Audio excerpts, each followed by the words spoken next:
What's up, all me Ewoks, droids, and Wookiees? It's Anna, also known as That Star Wars Girl, and in today's video, we are going to be talking about how Netflix pissed off the internet once again by inserting their woke agenda into children's shows. Let's get right into it. So apparently, Netflix released this new show called Jurassic World Camp, whereas all of these teenagers are at camp on one of the Jurassic islands. I don't even know it. There's been so many movies now, it's hard to keep up with it. And it's like teenagers surviving against dinosaurs, and it's animated. It's like, okay, that's a cash grab for you, I guess, if you're interested in that kind of thing. You got a kid or a teen that's really into dinosaurs, maybe they'll like this. It'll be kind of Survivor. But also, I'm like, couldn't this go really wrong with all these kids getting brutally murdered and eaten? And they said Looney Tunes was too violent. Remember Looney Tunes that we all used to watch when we were kids? And they thought it was too violent that they removed Elmer Fudd's gun. Remember when we were kids and we would watch Looney Tunes, and then the new generation, they said it was too violent because Elmer Fudd, a hunter, uses a gun, and they said, oh, that's too violent. Let's give him a scythe instead. It's like, oh my God.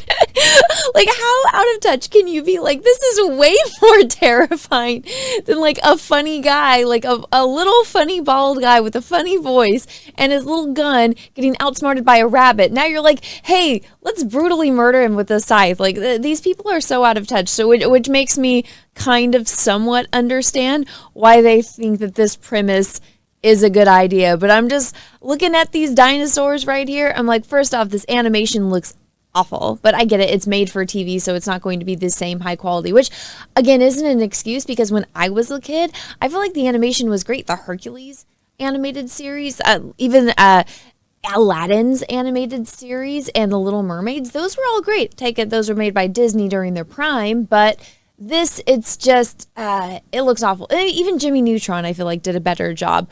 But so this is causing controversy because guess what?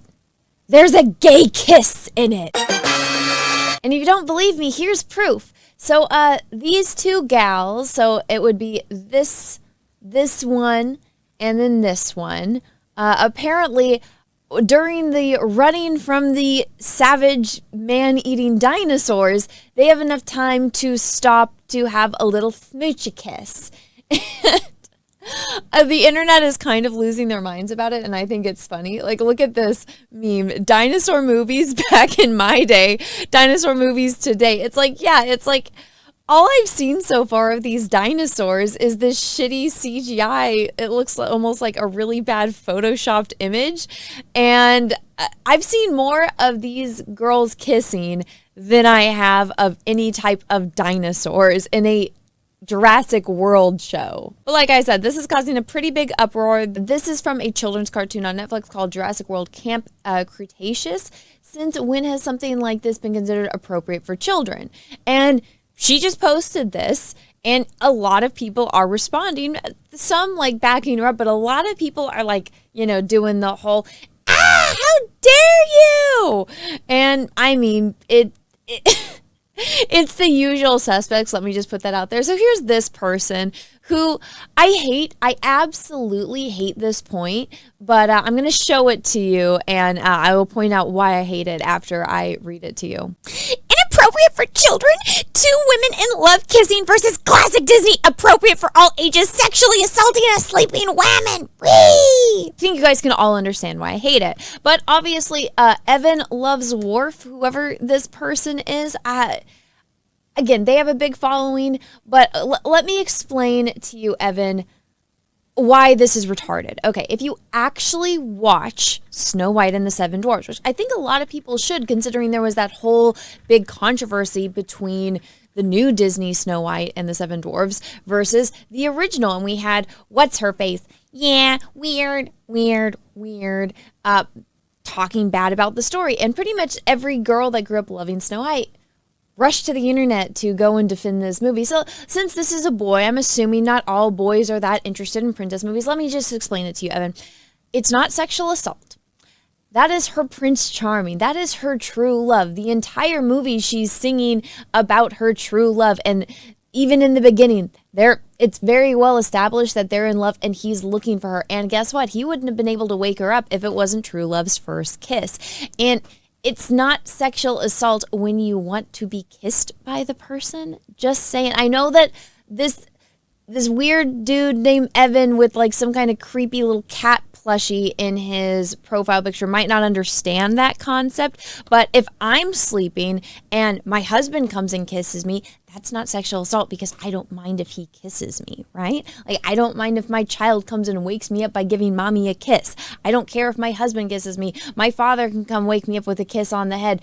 He hasn't done that since I was a very tiny human, but I mean, if he wanted to, it wouldn't be sexual assault. This dude isn't coming up and groping her. If you're into that kind of stuff, Evan, Anne Rice has this series of Sleeping Beauty where that is very, very apparent. This is not the same thing. And guess what? These two are actually in love, and we followed their love story through an entire movie and a book if you care to read, if you know about doing that kind of stuff. This, again, you're pitching a dinosaur survival show to a bunch of little kids. And I mean, the horrific part would be that some of these kids are going to get eaten by the dinosaurs, and they don't want to highlight that at all. But hey, let's go in for, let's have this moment be a big, huge lesbian love fest. You can kind of understand if you have an IQ over 5. I mean, this is something Forrest Gump could understand. It's not that hard. Why parents are hesitant to let their kids watch new media, because all it's going to be is programming and pretty much indoctrination from a section of people that can't typically have kids of their own. So they are going and trying to manipulate kids and force feed them this type of propaganda. Now, am I bothered by it? Not really. I couldn't care less about the lesbian love kiss. It's like, whatever, that's not my thing, but if it's yours, whatever, great, that's good for you. I'm honestly more concerned about the fact that they thought it was a good idea to put a bunch of kids on an island with man-eating dinosaurs and how they're all gonna brutally die. Like, I wouldn't let my kid watch this based on that premise, because I'm like, this is gonna be scary, this is gonna give her nightmares, and it's probably a awful, terrible, awful idea. Like, when I was a kid and I watched The Land Before Time, that was traumatic because Littlefoot's mom dies. Imagine all of these kids getting eaten by freaking dinosaurs, trapped on an island getting eaten by dinosaurs. There's this great book out there that probably a lot of these people like Evan haven't read that is, it's not banned. I don't want to say banned. It's just curated out of schools. Like, some schools don't allow you to read it anymore. It's called Lord of the Flies. It doesn't have dinosaurs, but it's about a bunch of little boys that get stuck on an island, and guess what?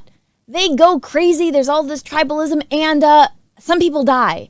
And it's really traumatic, so much so that some kids can't take that kind of horror.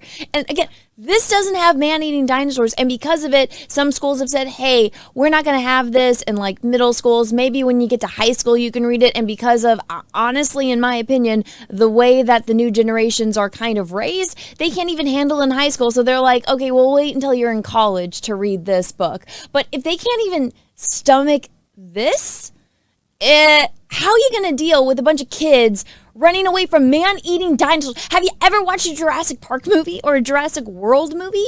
A lot of people die. A lot of people get eaten. It's not good. So having the entire premise of a show be about kids trapped on an island with man-eating dinosaurs is not a good idea, in my humble opinion. And if you guys don't believe me, you guys can go watch the trailer. It's literally set up like it's pitching you a horror show. And then they try to walk that off, being like, oh, say it again for the camera so we can post it for the vlog. And then later on, it's like the same premise of every Jurassic Park movie ever, where it's like, oh, we're on the island, we're gonna have fun, we're gonna see dinosaurs. And then something goes awfully terribly catastrophe wrong, and they're all running away from man-eating dinosaurs and they're trapped on the island. And that's what it is, except now they're doing it with kids. I don't know who this was made for, because it's not for little kids that like playing with dinosaurs and like seeing dinosaurs like Land Before Time. It's not for older teenage kids, because those kids have zero interest in watching Netflix animation shows. So I really don't know who this is for. Maybe it's for them to virtue signal, but little kids, parents aren't going to let their kids watch this. It's too scary. I mean, it literally shows the kid trapped in the cage and the dinosaur running to get him while the other kid is trying to open the cage for him. And if you guys don't believe me, I'll leave the link for this trailer down in the description. You guys can go watch it for yourself. But the way that all of this was pitched, it's basically a horror movie and all these kids are going to die is basically the premise. But of course, us grown-ups, I hope they're not going to kill all the kids. That would be awful and very traumatizing. And then you really have a problem with parents and this show. But instead, they're focusing to highlight the gay kiss, which I don't know where that fits from the trailer that I watched. It doesn't seem like that's what they're going for. But of course, it's Hollywood, so they have to shove it in. It just blows my mind how tone deaf people are that are making movies. And it's literally just becoming part of the meme. And it's so disrespectful to people that are actually gay, because instead of seeing them as actual human beings, they see them as props. And it's like, the way Netflix is probably one of the worst ones for this. It's like, we have to have a person of color, we have to have, you know, gay representation, we have to have trans stuff, we have to have this. And so they don't see any of people that fall into those categories as actual human beings. They see them as, we can check this box on our checklist and that way we can virtue signal. So they're literally just using people of color, gay people, and trans people to virtue signal. And that's really shitty in my opinion, because people like that are actual human beings, and to treat them as lesser so just because you want to virtue signal, it's again, really fucking shitty. But I don't know how this thing gets praised, but apparently it does. And then again, the tone deafness of this. Hey, let's have a bunch of kids stuck on an island and probably get brutally murdered by dinosaurs. It's like, no parent is going to let their little kid watch that. No older kid wants to watch that, or even wants to watch cartoons in general. And parents definitely, like, this isn't made for adults. So it blows my mind how this is tone deaf on every fucking level it could possibly be. But that's Netflix for you. Sorry guys, I had to talk about this because I saw this on my timeline and I was like, this cannot be real. Like, this has to be fake. This has to be AI at this point, because no one is actually that retarded. But they are. It's unfortunate, but this is the reality that we live in. But anyways, guys, that's my 2 cents on this whole entire thing. Let me know what you thought down below in the comment section. If you guys watched it all the way to the end, please leave a comment saying MVP. That way I know you guys watched all the way to the end. And if you guys are new here, welcome so much to my channel. I hope you guys enjoy my content. If you did, please smash that subscribe button and ring the bell for notifications. Make sure that you set the bell to all, that we actually get notifications when I post videos and when I do live streams. I do a live stream every Wednesday at 7 p.m. Pacific Standard Time called That Star Wars Girl Live, and I talk about just the news of the week. So make sure that you are subscribed so that way you don't miss it. Also, please smash the like button if you guys like this video. If you didn't, that's okay too. Thank you so much for watching this far through. And until next time, I hope you guys all have a great rest of your day, morning, evening, afternoon, wherever you are in the world. Oh my gosh, I'm losing my voice because I'm sick. Have a great rest of your day, and may the force be with you, because we are really, really, really, really going to need it. Bye, everyone. Thank you so much for supporting my videos and watching my content. If you guys would like to support the channel further, go over to my Etsy and check it out. I got a lot of cool stuff over here. I have postcard prints, stickers, posters, bookmarks, lots and lots and lots of stuff over here. A lot of it is from videos that you guys have seen here on my channel, and I'm always adding to it. So go and check it out. The link is down in the description of this video. Thank you. Hey, want to send me some mail? Cool. Send it to Anna, TSWG, at P.O. Box 28171, Santa Ana, California, 92799-8171. Thank you so much. Have a great day, everyone.